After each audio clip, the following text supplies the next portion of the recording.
Okay. Hi, James. How are you? Welcome back. I'm well. Thank you for having me back. I enjoyed the show. Well, it was nice to have you back. Last time you were here, we had talked about your book, Wisconsin Logging Camp, 1921, I think. That's right. And how's that book doing? Well, it's doing very well.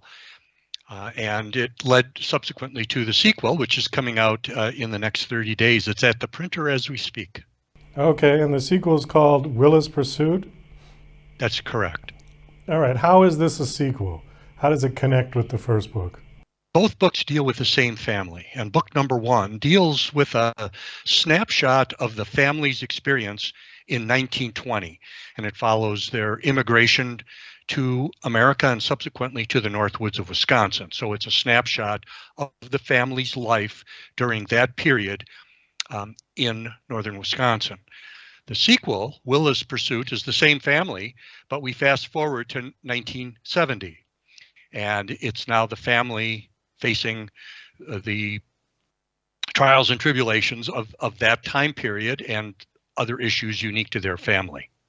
Okay, I forget if there was a personal connection for you to this. There isn't a direct personal connection, but there are two ancillary connections. The first is in doing ancestry research. With the advent of the internet, it has become such a expedient endeavor to find out about our ancestors, the who they were, where they were from, when they came. But to me, the most compelling issues were what were their experiences? Why did they leave? And so, regrettably, family lore is notoriously unreliable. And so I started doing some digging into my own family immigration from Europe. And so that started that research project. The second component that has an ancillary impact happened way back prior to the internet, and I have a great deal of interest in history and came across an old article published in a newspaper that reported three loggers finding a petrified body in the woods. Well, who was this person? So I started on a long, arduous journey through archives, trying to find out who could this person have been, and only to find at a later date when I could Google it on the internet that it was a hoax, and that an enterprising editor had written this article just to fill 2 inches. But I had created this huge pile of research of which I'm very interested in. And I thought, even though the article that stimulated this whole research project was a hoax, I thought there were some things of a great deal of interest. They were to me, and I thought they might be of interest to other people. And so that was the personal connection to the writing of these two books. Okay, but you didn't find any of your family relatives or anything like that at the logging camp or part of that experience? I did not. All right. There are some family historical experiences within the book, but they are anecdotal and were not a critical component to writing the book. Let's talk a little bit about you. What have you been doing for your whole life? It seems like you just started writing not too long ago. So what were you doing prior to that? I have just retired from a long business career. And that's what has given me time to go back and dust off the piles of notes and research and pamphlets and articles and whatnot that I had, and what has compelled me to take up writing. All of my excuses became not applicable once I had this wealth of time that came with retirement. But to answer your question, my career started after graduating from college as a high school history and psychology teacher. I only taught for 7 or 8 years, and I realized that I much preferred a career in business, so got my MBA and subsequently had a long career in business, which I just recently retired from. While you were working in business, did you have this idea that when I retire, I'm going to start writing books? Yes, especially nearing the end of my business career, the last decade or so, when I would, my family and I relocated 3 times during my corporate career, and each time I would have had to pack up that box of old notes and articles and research that I had, and I had resigned myself that if I'm going to move it one more time, by gosh, I'm going to use it. And so that's where I committed to. Once I had the time, I would try to write something that I felt was worthy of publication, and then try to find a publisher who agreed. Let's talk a little bit about your writing process, generally speaking. So, with Wisconsin Logging Camp, it's a fictional story based on facts that you researched and found. Is that correct? That's right. And so is the second book. I really prefer reading and researching history. And so I am, both books are very rich in historical content. And in fact, both periods of time were selected because they were transformational. 1920, there were so many things on a macro socioeconomic basis occurring with the end of World War I and the largest immigration in U.S. history, and women's suffrage and prohibition, the Russian Revolution.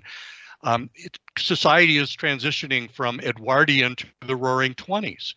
And then if we jump ahead to 1970, you have society transitioning from June Cleaver and Betty Crocker to sex, drugs, and rock and roll.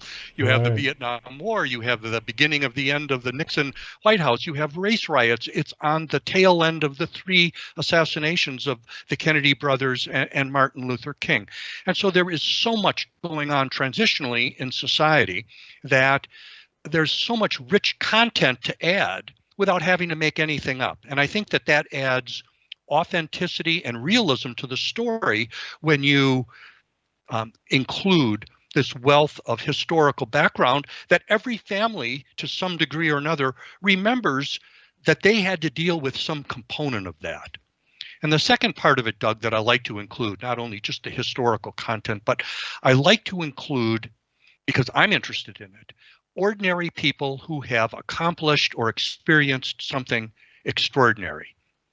And in each one of those experiences, and that's where the fiction comes in, that in the case of the first book, there are 6 immigrant families that I researched, but none of them had enough individual data to justify a whole book. I wasn't adding anything to the historical record, but snippets from those stories were true, but they weren't enough to write a book.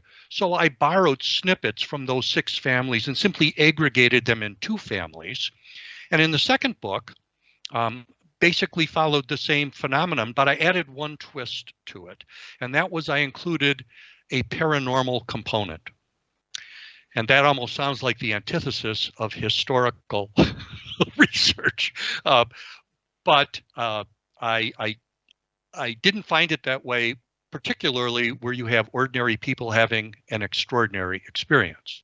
So, how long did it take you to finally finish Wisconsin Logging Camp? The research, of course, began many, many decades before I actually sat down to write the book. But I would say, to answer your question specifically, it took about a year and a half to write Wisconsin Logging Camp, and a much shorter period to write the second book, because I was in thematically following the same family, and there were a couple of the storylines which didn't appear in the first book, but I intended to put them in the first book, but they appeared in the second book. And I don't mean to sound mysterious. The article that led me to the research, finding the petrified body in the woods, is not addressed in book 1, but that is a component of book 2. Okay, so once your book was completed, what was your process for shopping it around? Did you have a publisher in mind, or did you just send it off to everybody? It was a hybrid of the two. That I assumed from the get-go that Penguin Books or whatnot was unlikely to be a target. Or they would unlikely to grab my book. Oh my gosh, we've got to publish this. So I looked for smaller boutique publishers that seem to focus on either historical or historical fiction, even geographic specialization, focusing on the Midwest, for example. And in fact, that's where I stumbled on a publisher, Big Earth, who also published trail books. And that's a well-known aggregate of books that cover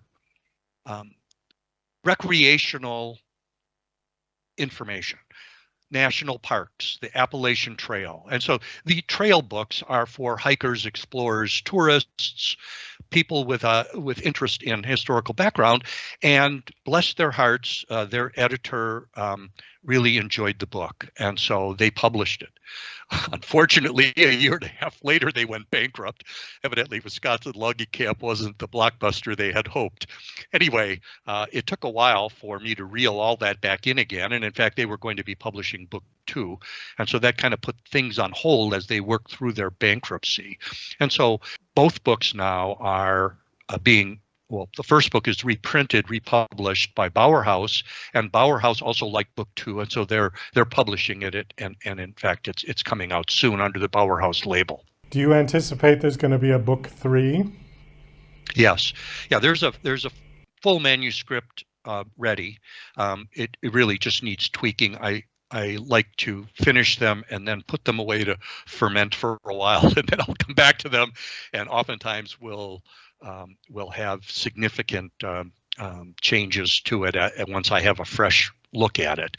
But it's 90% finished, and hopefully Bauer House will have some interest.